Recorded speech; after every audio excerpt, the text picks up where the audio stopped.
What's up, everybody? Welcome back to another episode of the 10-7 MMA show. We are back. Sorry, guys. We meant to start at 11, then we pushed it to 11:15, and then we had to push it till now. Basically, it's all my fault, and I apologize. I'm actually at the airport right now. I got my little dog here with me, Cosmo. You going to Michigan? Yeah.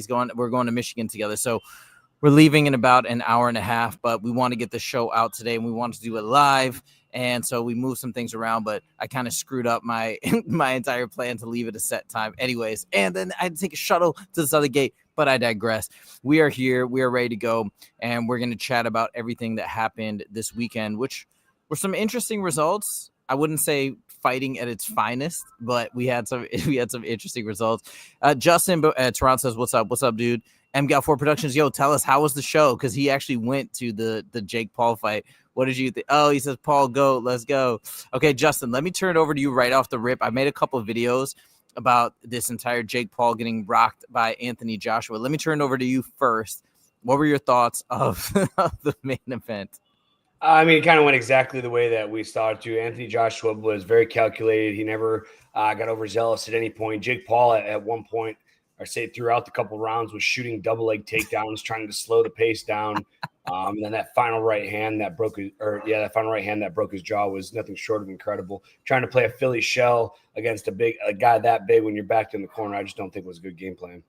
What do you think about the fight? Let's say objectively first. I'm just curious to think, like, if you had to rate the fight, if you didn't know who Jake Paul was or anything like that, how would you rate the fight on a scale of 1 to 10? Man, 4 maybe. I mean, it was kind of a boring fight. Just hoping Jake could land that big shot. And here's the thing, Jake did land a couple big shots, and Anthony Joshua just wore. And Ariel, when he interviewed Anthony Joshua after the fight, he's like, "Oh, he hit you with some big shots."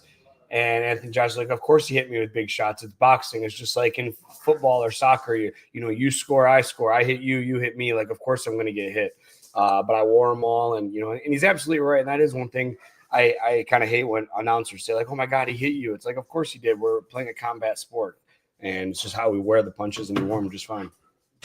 So a lot of people are giving Anthony Joshua a ton of criticism for not getting him out there earlier and whatnot. And I think you make a good point, though. Look, there's going to be blows exchanged. You're going to have to – sorry for the overhead audio.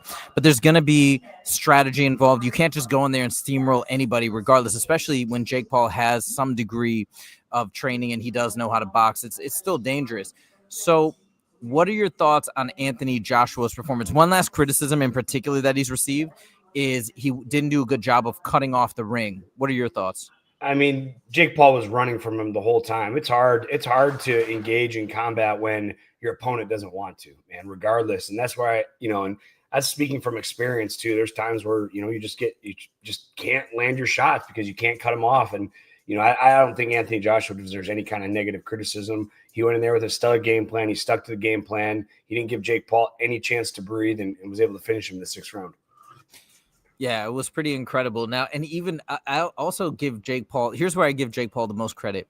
He got sat down multiple times, and I think he could have quit easily like 2 times earlier than he did, right? Like, he was so beat up and obviously completely gassed. His cardio was destroyed. And he kept getting up. And I think if you even watch the Michael Bisping live stream or other folks who are typical haters of Jake Paul, even that in the moment, at least, they were like, wow, he's got heart. Okay, wow, he's got, like, you know what I mean? I think he won some people over in those moments. What was your take as a professional fighter yourself, who's fought at the highest levels in the UFC and whatnot? What was your take for Jake's heart in terms of getting up time after time after getting smashed? Yeah, I mean, he could have rolled over at any time and not answered the bell. And, Anthony Joshua gave him props after the fight for the same thing. Tough as nails, man. And, he shows that, he's his progression through boxing through the years and how he just looks better every fight. I'm not going to say he looked great with the, shooting double legs and running and stuff. But, again, he took on a tall task and, everyone knew he was going to fall short. He faced the adversity, he faced the criticism. And if I was him, I'd be proud. The only time I've ever seen somebody shoot double legs in a boxing match is when it was Dylan Dennis versus Logan Paul. That's the only other time. So this was a unique experience. It must have been part of his game plan because he did it so many times. But anyways, I guess it's over. Another question I have for you as well. This event had like 6 million concurrent streamers, something like people, live viewers, which is obviously still very, very good. Pales in comparison to Mike Tyson versus Jake Paul. But if you think about it, both of the events that Netflix has put on with Jake Paul, in reality, objectively speaking, both of the main events, from just a neutral perspective about like, was it a good fight or not? Both fights were pretty terrible. Do you think that Netflix might be making a mistake here by making Jake Paul kind of their front and center for these combat sporting events? Because after all, ultimately, they're just not stacking up in terms of what we would expect out of a good fight, a good boxing match, MMA match, whatever it may be. I think he has the name value, man. And I mean, who else are you going to tune in to watch? I mean, if on Netflix, who else can Netflix hire that you're going to tune in, that the casual fan will tune in?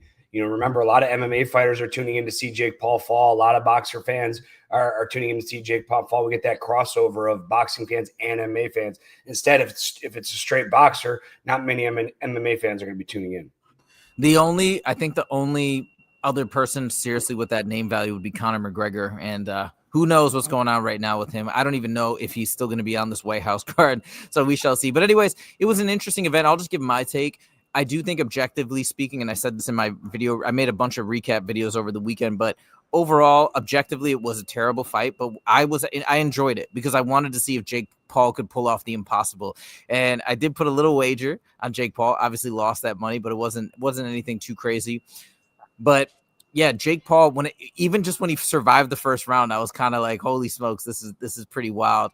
And he did it to the end. He got beat up, and I think that's what most people expected. So all in all, it was all right. I wasn't overly disappointed. Some people have had some harsh words about it. I do not feel that way. I think you have to align your expectations correctly, and I think the people that are super upset they were falling for a lot of the things that Jake Paul was saying in terms of like, yo, I'm going to go out there, I'm going to do whatever, you know what I mean? You can say I fell for it to an extent, but yeah, go ahead. He has to sell it. I mean, he has to try to sell the fight. That's his job. So I don't judge him too much on that. You should check the video that I made yesterday about whether or not Jake Paul's a con man, because some people were calling him a con man. You can see my response to those really harsh criticisms. But I'm right there with you. He had to sell the fight. He had to do what he had to do. He had to say a bunch of stuff that probably was not true, but it is what it is. MGAL4 Productions says James was right. Dennis sucks. Yeah, I think so. The energy in the arena was wild. Really? Okay, that's kind of interesting. And also says so happy for Ferguson. Here's the thing. We have another topic before talking about Tony Ferguson. Let's jump right to Tony Ferguson because I want to talk about this with Justin. I know he's got to take off for his wrestling work in a little bit, and that's again my fault. So let's get right to topic number 3. Tony Ferguson. What did you think about his boxing skills? Because I thought he did a phenomenal job, and I think this is the best story out of the weekend. Oh yeah, anytime Tony Ferguson steps in there, gets a win, he looked good. He looked like a old version of himself. I mean, he's not fighting stellar competition anymore. I think he's had a step down in competition. But hey, man, you get an old dog in there getting some wins. How can you not be excited about it? He really did. Sorry, it's overhead speaker again. He really did, though, look good. It was a bit of a return to the old Ferguson. He was looking crisp with the boxing, crisp with the footwork, and the most importantly, it was that pressure that was unrelenting. He continuously came forward, and I talked about if you haven't felt what it's like to have somebody come, because my coach does that to me all the time in our light sparring round, so I kind of have a somewhat of an understanding. But I think that ultimately was very demoralizing for the mechanic, who obviously he does know how to box. The guy's fast, the guy's explosive, but I think ultimately was the mindset, Tony Ferguson, and good technique too, that just he couldn't keep up with. So it was a really phenomenal thing. Another thing that came out as well is that apparently Tony Ferguson was dealing with some sort of severe leg injury during that period of all those losses when he had like 9 losses in a row. So apparently that's recovered as well. Did you hear about this or no? No, I haven't. So maybe that's part of the explanation. I don't know, but it seems like he's back better than ever. Maybe he's training even better. Maybe his diet's improved. I don't know, but he's like 42, 43 and just killing it. So I think it's awesome. I want to see him keep going. Justin, do you agree with me? Because this is what I said. I say that Misfits should now make Tony Ferguson their star, front and center, headline, no more co-main. He should be the star. Number 1, do you agree with me on that take? Yeah, he's kind of old. There's not that much name value. I mean, there's obviously some MMA fans that would love to see him up there, but I just don't see him as having a bunch of name value in boxing. With that being said, Andrew Tate and whoever the guy he fought, I don't know, man. I guess he could have more name value than that. Besides Andrew Tate, I'm trying to think of the other guy's name. Chase Demore. Yeah, it's like I think Tony. But again, I'm an MMA fan, not a boxing fan. So, excuse me. Fair enough. That's a tough call.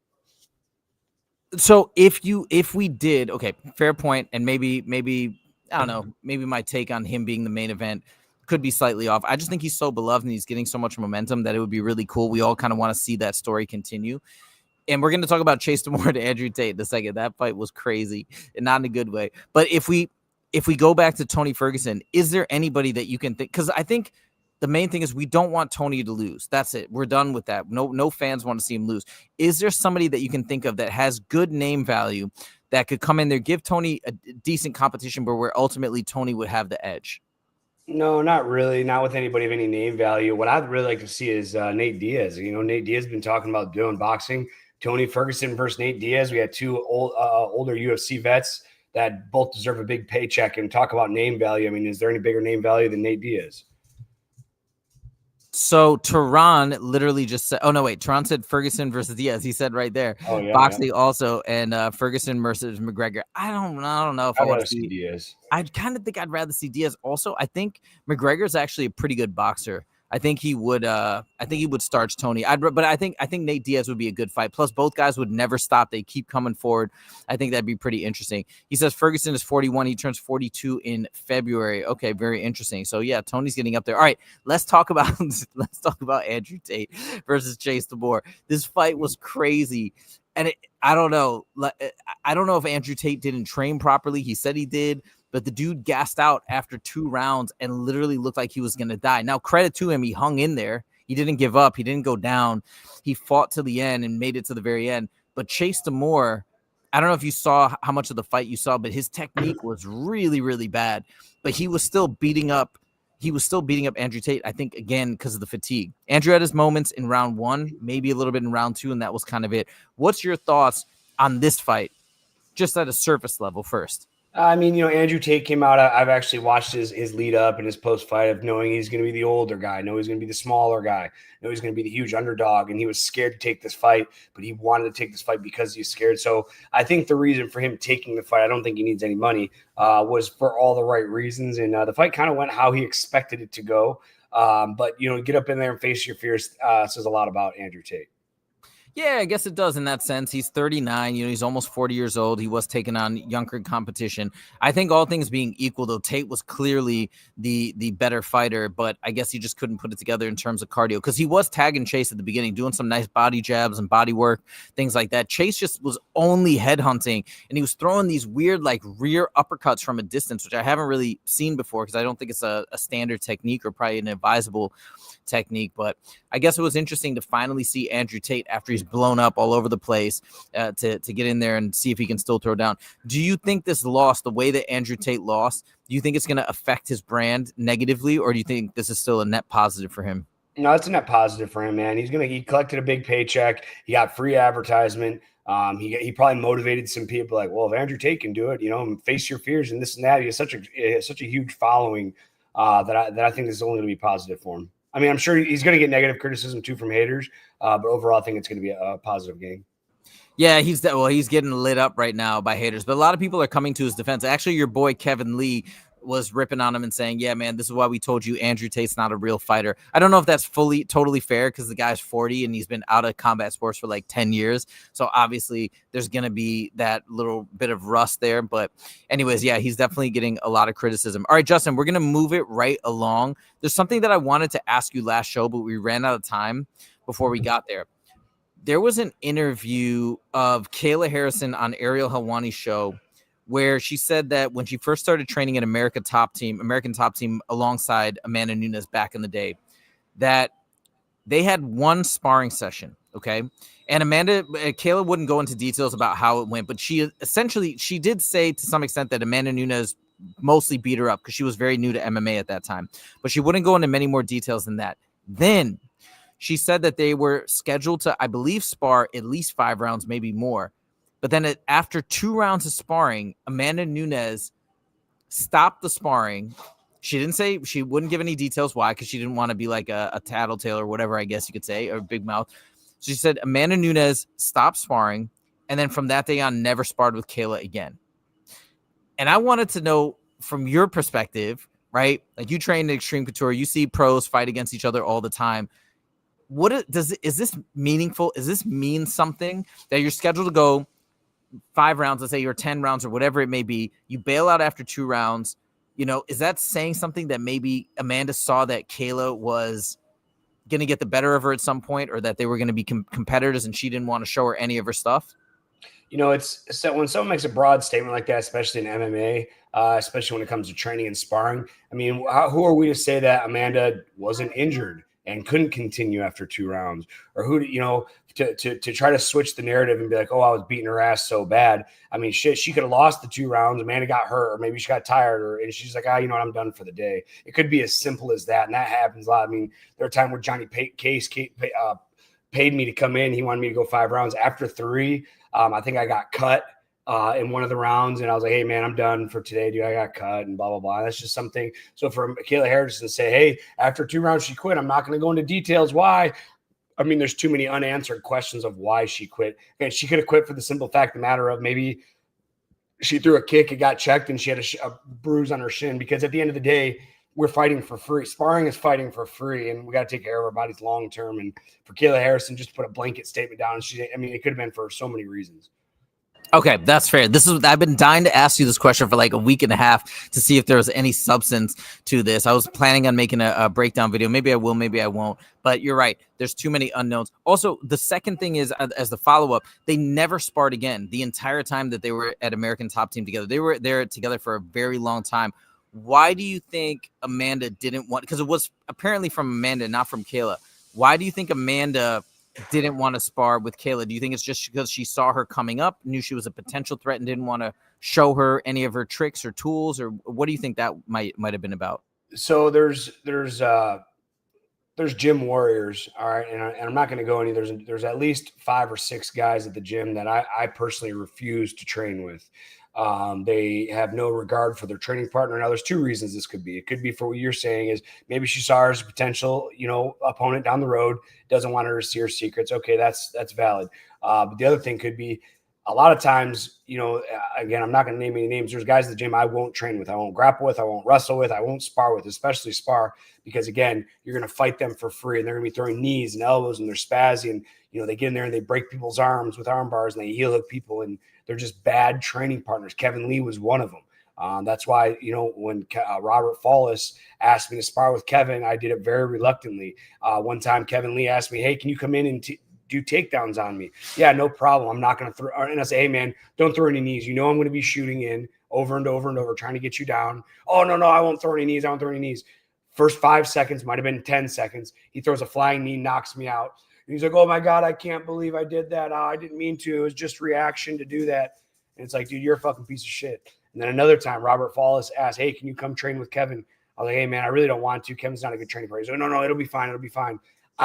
We did 2 rounds. I beat Kevin the first round. When I say, I'm not saying I knocked him out or subbed him or anything, but I was able to take him down, do some damage, and he got frustrated in the second round. When I reshot, he ended up going on my back. I stood up. He spiked me on my head, dislocated my shoulder, and Robert Fallis charged in. He goes, you wonder why no one wants to fucking train with you? You're a terrible trainer. He didn't say you're a terrible training partner. He said, you don't treat your training partners with any respect. And I was out for like almost 4 weeks. He goes, the only reason you did that because you're frustrated because he's beating you. So after that day forward, and that was, Kevin was at the gym probably for 3 more years. I never trained another time with Kevin Lee again. And it could be something as simple as that with Kayla Harrison or Amanda Nunes, just saying, hey, this girl sees me as a contender, because that'll happen too. This happened when I was in college.